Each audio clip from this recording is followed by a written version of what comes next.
Vitae spiritum tuum creabuntur. Et renovatis faciam terre. Oremus Deus recorde fidelium sancti spiritus et ratione docovisti. Da nobis in iodem spiritu recta sapere et eo semper consolatione gaudere. Per Christum Dominum nostrum. Amen. Sede sapientiae. Ora pro Nomine nobis. Patris et Filii et Spiritus Sancti. Amen.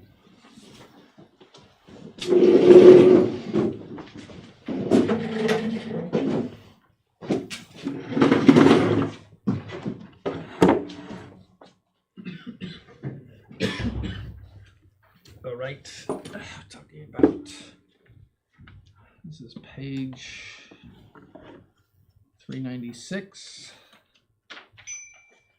and we're talking about idealistic evolutionism. Smaller ones as well. So this is Hegel, Fichte, Schelling. Those are the three people that were most responsible for this. So this kind of system gradually appeared in the doctrine of Spinoza. He was an early, he was 1600s in Amsterdam. I told you about him already. He was the first pantheist, you might say, among modern philosophers. And afterwards that of Fichte and Schelling. All right. However, it was especially constituted by Hegel and was spread abroad by the school of right Hegelianism. There's a left Hegelianism and a right Hegelianism, right? Indeed, it was held in high esteem, and even now is held in great esteem, and even more so now because evolution, everything is subject to the rules of evolution. In the writings of modern philosophers and in the writings of historians of philosophy such as Edward Zeller and Kuno Fischer, who are nobodies right now, and especially in the writings of the exegetes of the Tübingen school. Oh, Tübingen! I think we know who that, It was like the pit of everything wrong in theology and philosophy. And as I said, there was a Protestant side and a Catholic side, and all of the modernists that all of the big Vatican modernists went there. Tübingen. It was awful. Bauer, who you'll learn about him. Did you do Modern Errors, Theological Modern Errors? No. Philosophical. No, it's philosophical. No, I cover him in one of those Modern Errors. He was a very early rationalist, scriptural rationalist. Bauer. It was really bad. You could look him up on Wikipedia. They'll probably think he's wonderful. But apply the a priori. Does everyone know what a priori means? A priori means before experience. In other words, something that is theoretical. Before experience. A posteriori is opposed to it, means after experience. All right, you should know that. All right, that's a very common term. The a priori principles of Hegel to exegesis. Does everyone know what exegesis is? It's like scriptural interpretation. Yes, scriptural commentary and interpretation. Yes, as did Ewald, Royce, Knobel. Notice these are all and Wellhausen. Wellhausen is famous for saying that Moses didn't really write the Pentateuch. It was the Wellhausen theory that there are three sources that were put together later on. Yes, condemned. It's condemned. Moses is the author of the Pentateuch. You know what the Pentateuch is? No. First 5 books of sacred scripture. That's what it means in Greek. Penta, Greek, 5.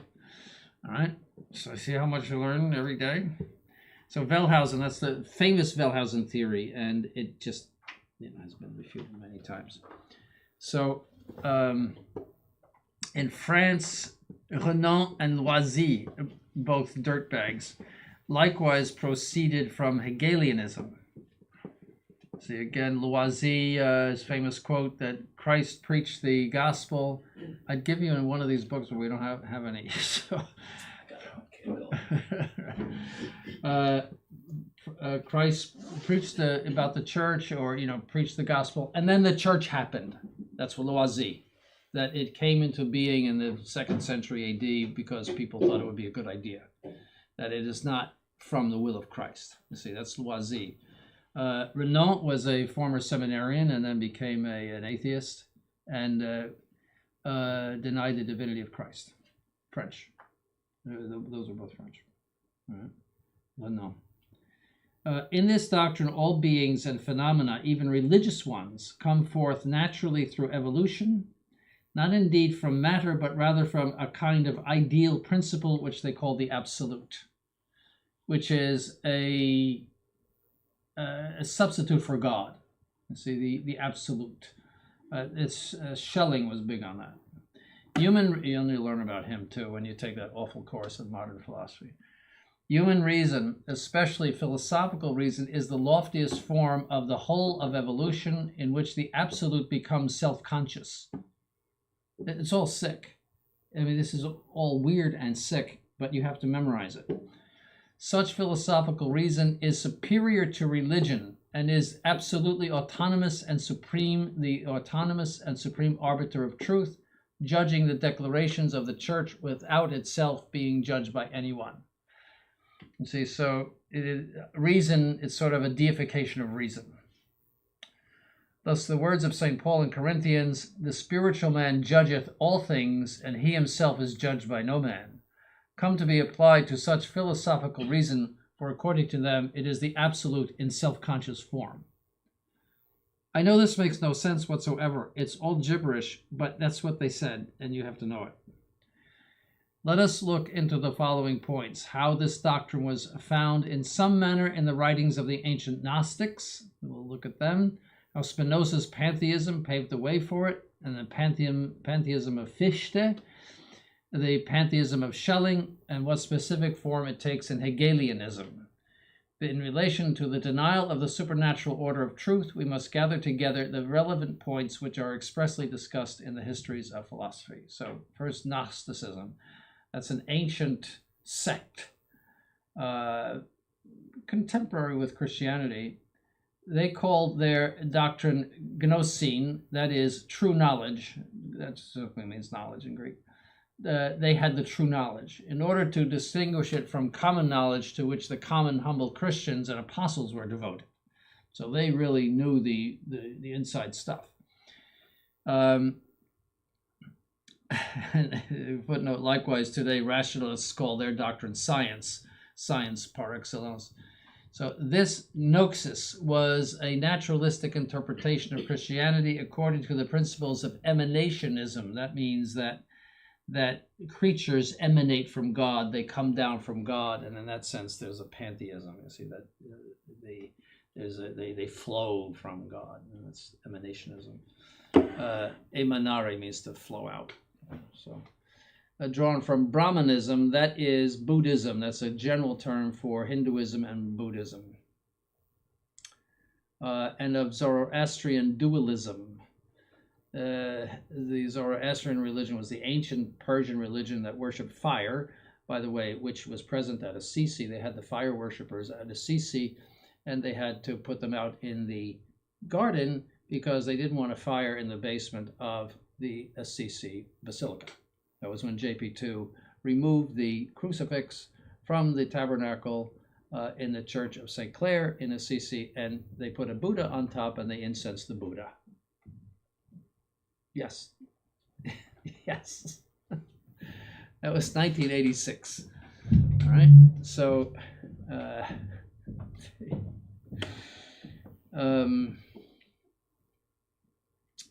so the Zoroastrians said there's two principles, good and evil, and that sort of thing, a dualism like that, a good God and a bad God.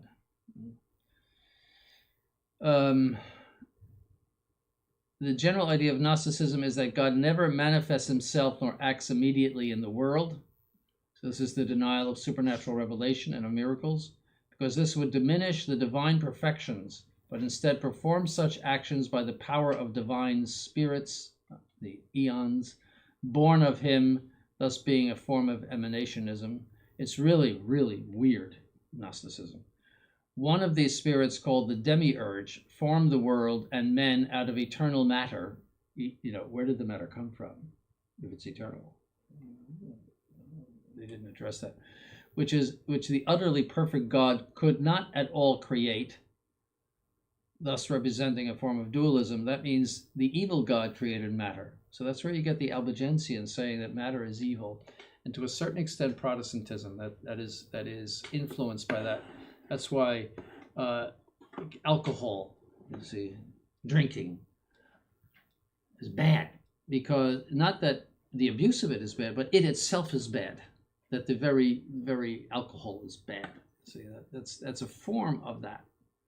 That material things are evil. See,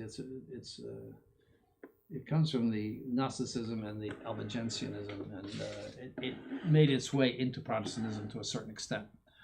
So the human spirit is born of God as well through the mediation of the superior spirits, though weighed down by matter, which is the principle of evil. And therefore it was necessary that a spirit that was superior to the demiurge would enter into the world in order to free the human spirit and reconcile it with Christ. And this spirit was the Eon Christ.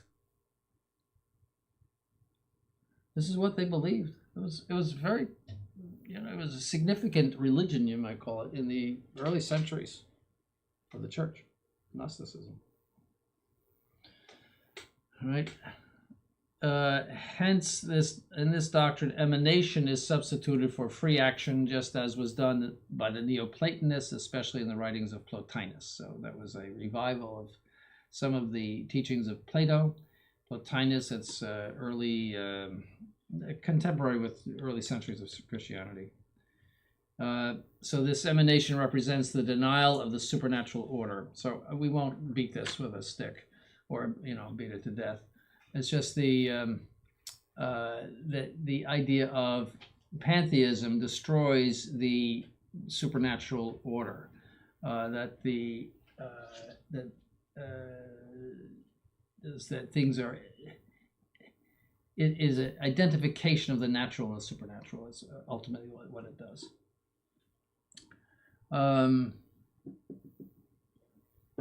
If you look on page 398, this doctrine of emanationism toward the top of the page, in some form historically passed through the works of the Neoplatonists and Arab philosophers to the pantheists of the 15th century, to, for example, to Giordano Bruno, and then to Spinoza. It was already refuted at length by St. Thomas. There were the Averroists at Paris, in the University of Paris, and St. Thomas, he was teaching there, and he destroyed them, logically. Just declared war on them and destroyed them. It was Aristotle came through to Europe through the Arabs, and Averroes distorted the teaching of Aristotle. And so that's how it arrived in Paris. Aristotle distorted. And so St. Thomas, as I said, destroyed the Averroists and set Aristotle where he should be. The pantheism of Spinoza. Spinoza is the prince of the modern rationalists, both in his philosophical principles and in their application to the exegesis of sacred scripture. So he is mid-1600s. He's really contemporary with Descartes. Descartes is called the father of modern philosophy because of his idea that he did his philosophy. He was sitting in front of the fire, and this is the way he started philosophy. I'm not kidding you. This is what he did. Everything came from reason, that means. So there's this nothing, you have to totally exclude the outside world. He was a mathematician, which means that he was abstract. See, mathematics, Aristotle calls mathematics the measure of matter, which is not very elevating. That's all it is measuring matter. And but it's abstract. In other words, it's an abstraction. Measure is an abstraction. So he said that we are born with these clear ideas, clear and distinct ideas, that we have these, before we have any experience, etc. That's Descartes. And so he's called the father of modern philosophy because he was the first idealist in that sense. You see, the Thomism would say that there is nothing in your intellect which does not proceed ultimately from the senses, or is that your intellect abstracts essences from sense knowledge. And you probably know that from philosophy already. I hope you do. Okay.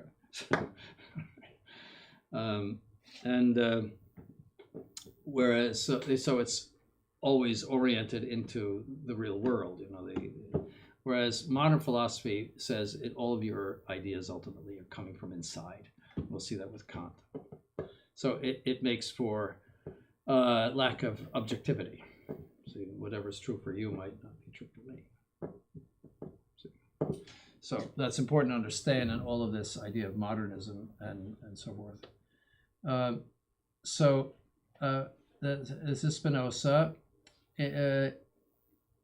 For in his theologico-political treatise, he laid the foundations for the rationalistic principles concerning revelation, inspiration, the possibility of miracles, and the interpretation of sacred scripture. This hermeneutic, does everyone know what hermeneutic is? It's like a method of interpreting something. It means interpretation. And it's used, Ratzinger loved the word hermeneutic. It means interpretation, but when you say something in a sort of foreign language, you sound very educated. You say the hermeneutic of continuity. See, that sounds really good, just means interpretation. It's the Greek form of interpretation, the hermeneutic.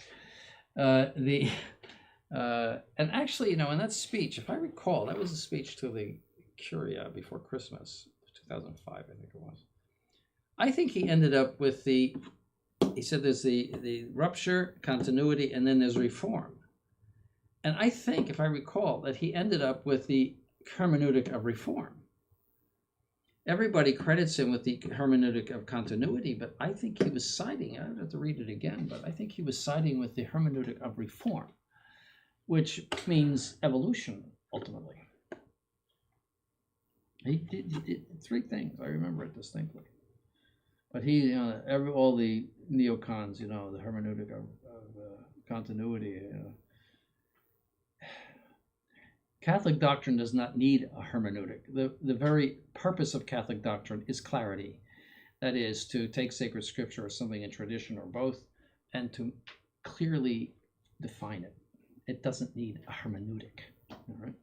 So anyway, this hermeneutic is founded on his general philosophical outlook, which is set forth in his Ethics. Spinoza's Ethics, the denial of the supernatural order, is clear, in his theory of substance, theory of knowledge, and theory of love, the way Leo talks about it, love. I don't think we really need to read all of this about Spinoza, but I think you have because we'll do Spinoza later on in philosophy, but the point is that he was a pantheist, which is the confusion, or at least the denial or confusion of either the confusion of supernatural and natural, or the denial of the supernatural. And that's the essential point here. Garrigou it's too bad that he never wrote a history of philosophy, because he is right. He always gets it perfectly, but he's doing it very well here. If you look on B on page 400, something that is interesting is, look in the middle of the page. This is a form of pantheistic ontologism. All of our intellectual knowledge depends on the intuition of the first being. See that the word is our knowledge of God, that our inborn knowledge of God, and that we are connecting our knowledge of being, which is doesn't differ really from the beatific vision. The ontologists are saying we have a knowledge of the divine being, and famous ontologist was Gioberti, who said that, and also Malebranche and Lonergan, they are ontologists. The Thomism that came out of Louvain, Cardinal Mercier, Maréchal, Steenbergen, and Lonergan. Those are known as the Transcendental Thomists. Transcendental, that comes from Kantianism. It was an attempt to marry Immanuel Kant with St. Thomas. Right? It is known as Transcendental Thomism. Transcendental is a term meaning that the noumena, that is the essences of things, escape our knowledge. That's Immanuel Kant. We do not know, they transcend the intellect. All we know are appearances, and we, with our mind, add certain concepts to these appearances, and even being itself, causality, etc., that those come from our mind.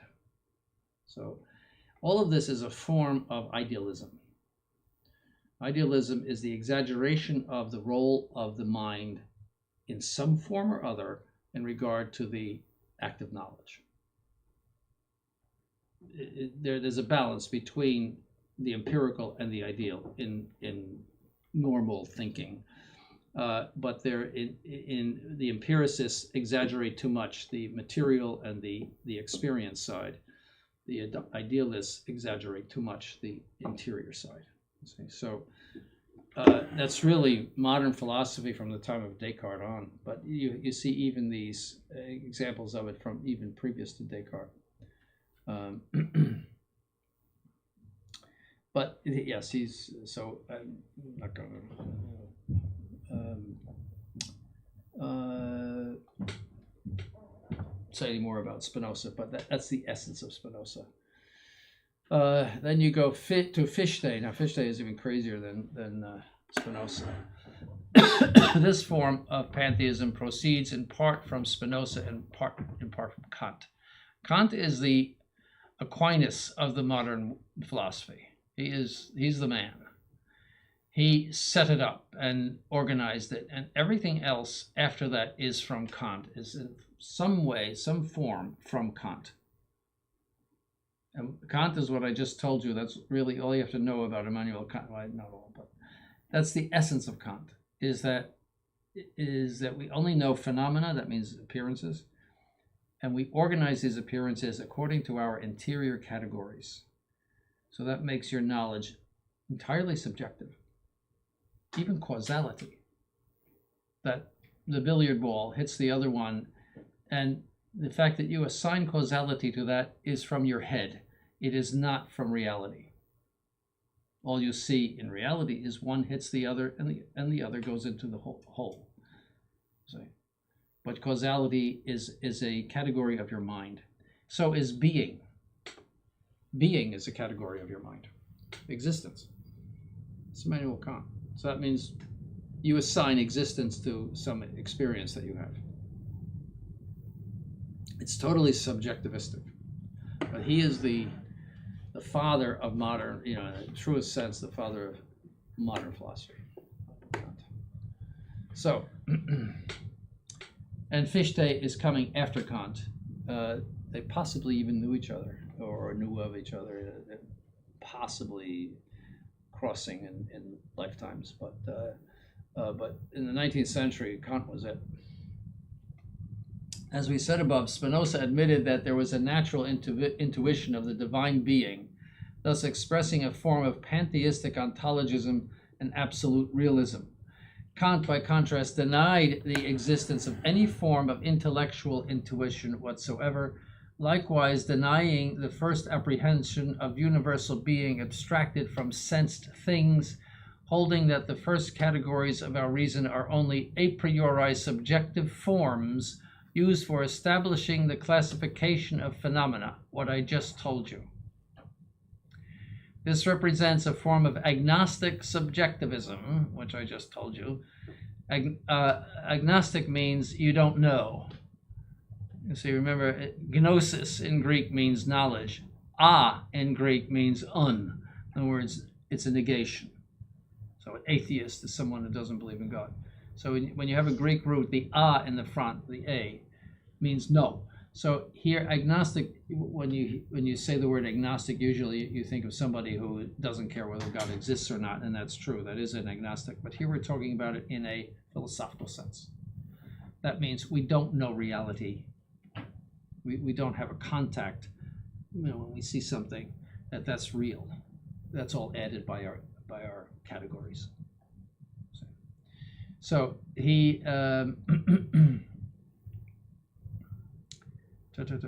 In other words, yes, subjective conceptualism. Conceptualism means that it's idealism. That is, your concept is what is real. It does not necessarily reflect what is outside of you. However, Fichte discovered a great and insoluble difficulty in Kantianism. Namely, the application of the subjective categories to external phenomena remains arbitrary. Yes. Why? I mean, if you think of your categories as something like a mailroom sorter, well, why do you put one thing in one box and not in another? I'm saying? So that's true. It is arbitrary. Why does reason apply the category of causality instead of the category of substance to these given phenomena? Because one of them is substance. Substance means something that can exist on its own, like this, as opposed to an accident, which is like color or odor or something like that. So why would you, why would you apply one to the other? It's all arbitrary. That's true. If one responds because reason sees a relation to causality in these phenomena, then we find ourselves back at the scholastics' first apprehension, which is brought about with abstraction. So then you end up in Thomism. That's bad. Therefore, in order to preserve the principles of subjectivism and to avoid the arbitrary application of the categories, we must say, according to Fichte, that the phenomena themselves arise from the knowing subject, not from something external to the subject. So he gets even more subjectivistic than Kant. Kant says at least what's coming from the outside is the appearances. Fichte says even the appearances are coming from your head. So you are totally cut off from reality, completely, in the doctrine of Fichte. You just live in the dream world. And believe it, these people are well respected. These are, the captains of modern philosophy. But it shows you this subjectivism, which is at the bottom of modernism. This is all why he's saying all this. Is the modernism is the application to religion, which is supremely objective, and to Catholic doctrine, supremely objective. All of this poison. So then evolution of dogma, it doesn't matter what you believe. Ecumenism, doesn't matter, as long as you have an experience of God. Dogma becomes, in a sense, useless or meaningless. That's you should understand these are the roots of all of that crazy thinking. So hence, reason is thoroughly autonomous because it is not only the principle of the categories, but also of the phenomena.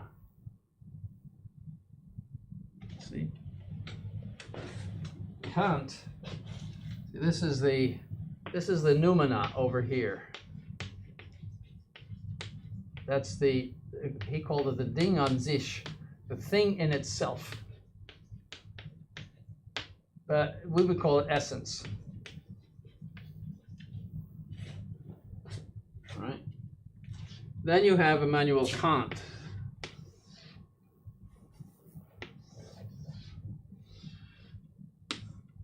All right.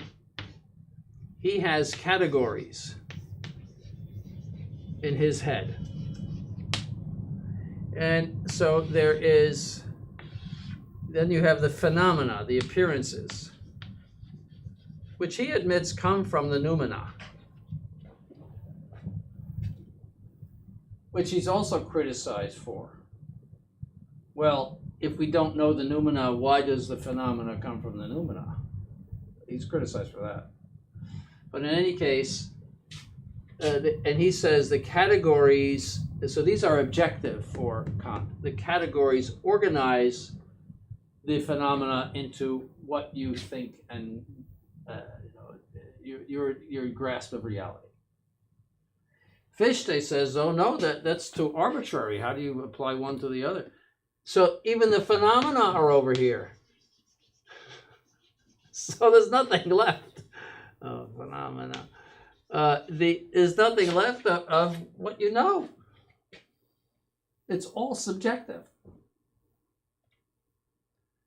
You know, and that's where you get the denial of the natural law. Natural law. You see, that you have to understand that. That's why you had the procession of the Sodomites into St. Peter's Basilica, because of these very principles. You know, I don't know. Nature. What's nature? See, that's why it's important to understand this. I know it's kind of abstract, but it has roots, all of this stuff. Hence, reason is thoroughly autonomous because it is not only the principle of the categories, but also of the phenomena.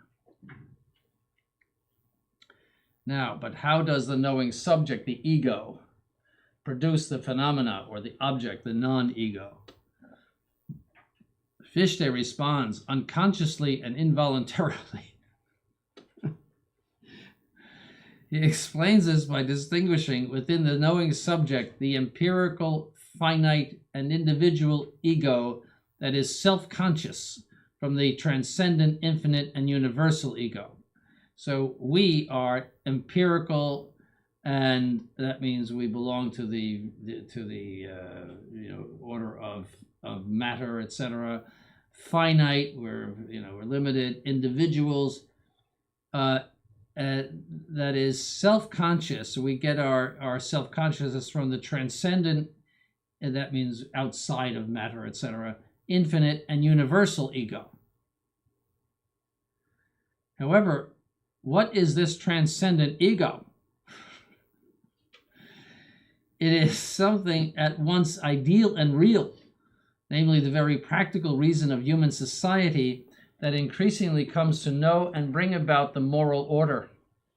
Notice that increasingly, so there you have evolution of thought and morals. There it is. However, the social practical reason has the most vigorous existence in German science, and philosophy, gradually constituting the domains of natural, penal, and political law. So that this kind of thought is going to lead to Nazism. That Germany is the center of all of this great thought about how the moral and social order it's going to lead to that. You'll see it as other philosophers are going to build on this, and particularly Germany. The Germans always had a tendency to idealism. The Italians and the French and the Spanish more toward empiricism, in other words, and not in a bad sense, I shouldn't say that. In other words, they never detached themselves from the real order, and that's to their credit. The British fell into a pit of empiricism. All of their philosophy is empirical, and that is that we don't have any true ideas. Our ideas do not reflect essence. All we know is this. That's Hume, Berkeley, the other one, I can't remember right now. Hobbes, all of those people. The British always had a tendency to materialism in their philosophy. The Germans to idealism. Americans to pragmatism. William James was the famous American philosopher. I think he was the only American philosopher. And pragmatism, that is, get it done. Nothing is real except what is practical. And if it works, it's true. So what do you mean by it works? But that's William James. But that idea, and it was the idea of the pragmatism. That really it comes from British Isles. British. This country was never idealistic, never. But the Nazism was very much based on all of this idealism, this German idealism.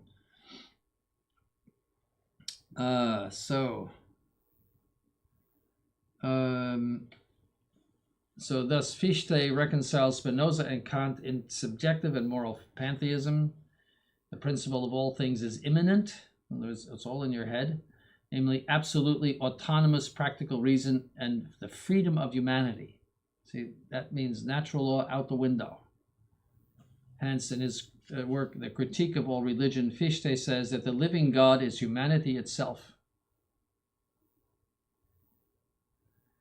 And you're seeing that a little bit, to a great extent, even in Leo, that the purpose of the church is to make the planet a better place in which to live. He is obsessed with that. The climate mass. Actually, that means a text of the mass, the new mass, for Mother Earth and the climate and all. And his obsession, he spent $98 million, or the Vatican did, $98 million on a farm of what do you call those things? Solar farm to power the Vatican. Yet the Vatican is in the hole for $89 million. No, but you see, this obsession with climate that comes from Bergoglio too. He was obsessed with that. But that idea, and he's always talking like, it's a terrible thing that Elon Musk would have $1 trillion. That's a terrible thing. Maybe he earned it. His constant theme is something to do with the world, and love. He's always talking about love, so there's a lot of that in it. It's all naturalistic. He says, I have an abhorrence for every religious concept which considers God a personal being. This is Fichte. This conception is unworthy of mankind. For a personal God, Fichte adds, would be a knowing subject limited by the object of his knowledge, and thus would not be the infinite God. However, in this proposition, Schelling found the point on which to articulate a refutation of Fichte's doctrine. So then you have the pantheism of Schelling. Schelling rightly refuted Fichte, just as Fichte had refuted Kant. The universal ego, says Schelling, cannot itself produce the non-ego, that means the object, because it is its correlative, it's the ego and non-ego, and they are by nature simultaneous. Furthermore, each is limited by the other, therefore neither is absolute. Instead, both presuppose the absolute, and this is how the existence of the absolute is proven. That's Schelling. I know sounds crazy, but it's there, so you got to know it. What, however, is the absolute? That's a real good question. It is neither object, nor subject, nor nature, nor spirit, nor reality, nor idea. Rather, it is their root and wellspring, or the identity of differences. So in the absolute, things that are contradictory are the same. It's all crazy, but that's what they say. Thus, Schelling comes back to Spinoza's position, for according to him, the absolute is not truly transcendent, distinct from the world in reality and essence. Instead, through its manifestation, it becomes all things, namely becomes the human spirit and nature. In his first philosophy, Schelling says that the absolute is universal reason in which spirit and nature are identified. In his second philosophy, he affirms that the absolute is the primitive will. This is a form of pantheistic voluntarism, like that like what will be later found in Schopenhauer. Schopenhauer was one of the big philosophers of Nazism. Right, so it all comes from here. So this is really a type of descending pantheism, that is where God becomes nature, which, as I said, is the idea or what is behind the Novus Ordo. I mentioned this. The traditional liturgy lifts you up. The God is in a supernatural, you in a certain way, by all of its, especially a solemn mass, are experiencing something supernatural, because that's the message of all of the traditional liturgy. Whereas and religious life, everything about the church. Whereas the Novus Ordo brings God down to the level of humanity. So it's a pantheism that is descending.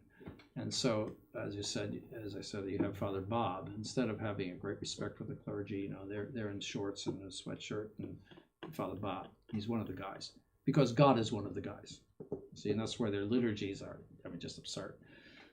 It's all casual, and I don't know if you've ever seen it. So it's just I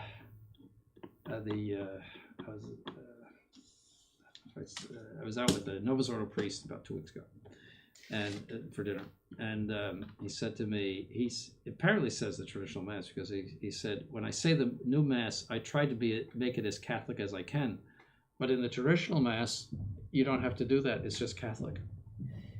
That's what he said to me.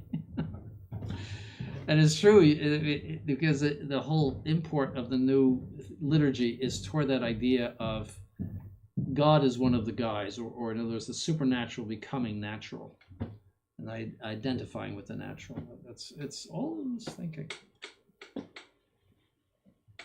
Like Gothic architecture lifts you up. You walk into a Gothic church, it's a different world. And the Latin too lifts you up. It's God's language, so to speak, in the sense that you don't use the language of the street in speaking to God. And that's where all of the religions, Arabic, Hebrew, all the Eastern religions, Eastern schismatic religions use, at least they have been using, classical Greek, classical Hebrew, classical Arabic. They use the Arabic of the Quran, which is it's like classical Greek versus, and and classical Greek is not intelligible to modern Greek speakers. In other words, there's a modern Greek, just like as an Italian, but they still use that. The Russians use the ancient Slavic language that is not spoken today. I mean, there's a tendency for all religions to preserve the original language in which the gospel had been preached, or the religion was, let's say, founded, because of that sense that God is immutable, and therefore his words are immutable, and the ancient language preserves those things. And you hear that implicitly when you hear Latin. In other words, it is your link with the immutable doctrines of the Catholic Church. It is the language of Rome, which is also immutable in all of its doctrine and essential disciplines, etc. It's immutability. I told you about the book that calls the consecration the most awful part of the Mass, written in 1900. We now come to the most awful part of the Mass, the consecration. Because awful has changed. It means awesome or awe-inspiring in 1900. Now you know what it means, like disgusting and horrible. It's so interesting. Oh my gosh. But that's quite a change. It's 125 years. That's not that long for that word to change. You see, many others changed. Generally, I mean, some of the things in the Douay version, like the word ass probably should come out, and donkey would be better than ass, that Christ rode into Jerusalem on an ass. Yes, that's still used, but I mean, it's not exactly, but that changed. That was not vulgar or off color in any way. So yes, in other words, the liturgy reflects the supernatural order, and that's the shock that you have between the traditional mass and the new mass. That's the shock, that it's not speaking the supernatural order. So, and you see he lays it out. Spinoza is pantheistic ontologism. Kant is subjective agnosticism. So Spinoza is saying that the whole world is God, and you have a consciousness of God, and just by nature you have this, direct consciousness of God, direct knowledge of God. Subjective agnosticism is, well, we only know the phenomena, and say everything comes from our head. All of the other knowledge comes from the categories of our mind. Fichte is pantheistic subjectivism, the ego and the non-ego. So, and the Schelling, the absolute becomes the world, exactly as God becomes the world. That's the Novus Ordo. So, Hegel, oh gosh, where do we begin with Hegel? Hegel was the supreme nut. So, the pantheism of Hegel. Hegel begins with a critique of Schelling's system. A relatively transcendent absolute explains nothing, for the oppositions that constitute the real world cannot be deduced from it, especially the opposition between nature and spirit. In other words, the passage from the primitive unity of the absolute to the multiplicity of the phenomena is not explained in Schelling's system. So Hegel is at least saying, there's a lot of phenomena. Where do you get all this phenomena? It can't come from this absolute of Schelling. Right? That's his criticism. And such a relatively transcendent absolute is nothing other than a mere abstraction. That is something that you've cooked up in your mind. So, something true is expressed here in this critique, namely the fact that the world indeed cannot be deduced intelligibly from the Supreme Being if the Supreme Being is utterly perfect in itself and does not stand in need of being perfected. In other words, it's intrinsically impossible for the true Supreme Being to be identified with anything finite. Then he would not be God. So he is absolutely above the finite order and everything created. He is not in any way limited by it, or he's not finite in any way whatsoever. So Hegel is right about that. Schelling is wrong. I say, now this is Garrigou. According to the Christian faith, such a passage is brought about.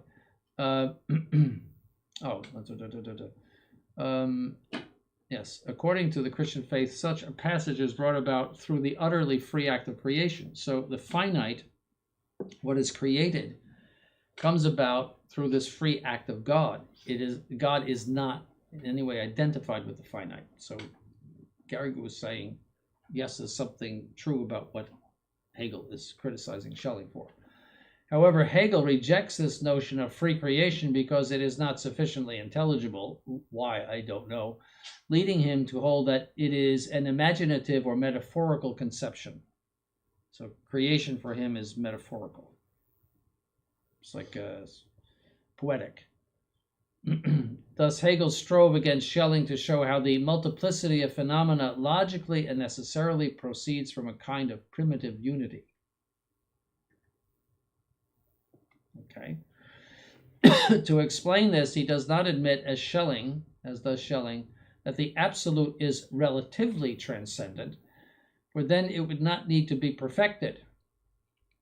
Instead, he posits an absolute that is entirely immanent within the world. Nay, the absolute is not immobile under its modes, as Spinoza wished, for the appearance of changeable modes in this immutability, would thereby remain unexplainable.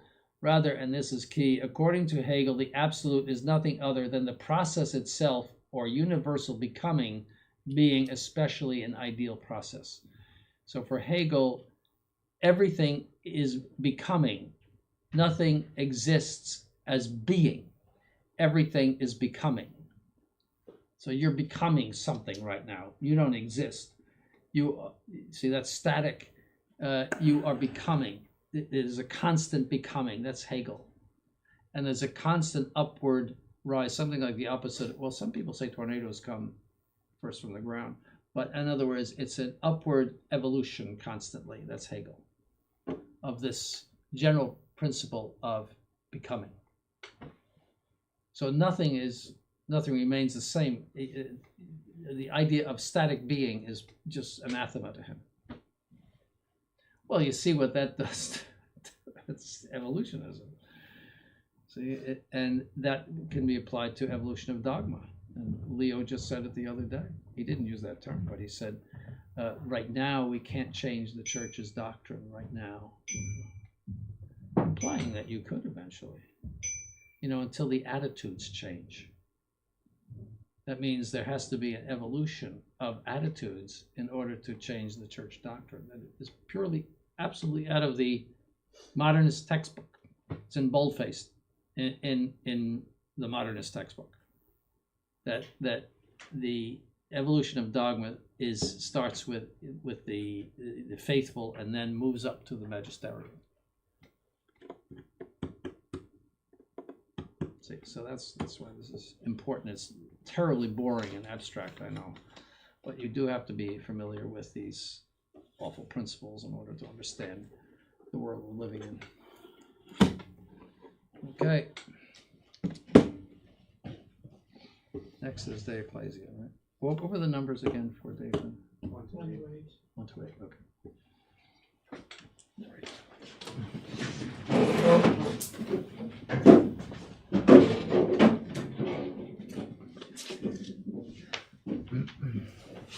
In nomine Patris et Filii et Spiritus Sancti, amen. Sub tuum praesidium confugimus sancta Dei genitrix nostris deprecationis et despicias et necessitatibus, sed a periculis sanctis libera nos semper, per glorias et benedictis.